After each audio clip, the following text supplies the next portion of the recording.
Oscar জয়ী সঙ্গীত পরিচালক এ.আর রহমান অংশ নিয়েছেন চলমান ৭৭তম কান চলচ্চিত্র উৎসবে।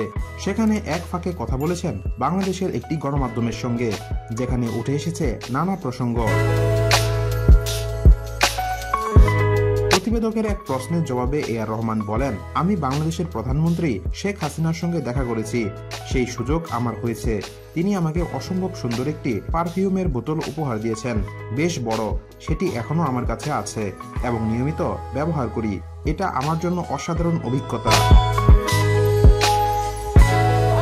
জাতির পিতা বঙ্গবন্ধু শেখ মুজিবুর রহমানকে নিয়ে দুটি গান করেছেন এই সঙ্গীত পরিচালক, বললেন সে বিষয়েও। এ.আর রহমান বলেন, গান দুটি তৈরি করতে আমার অনেক ভালো লেগেছে, খুব এনজয় করেছি পুরো ব্যাপারটা।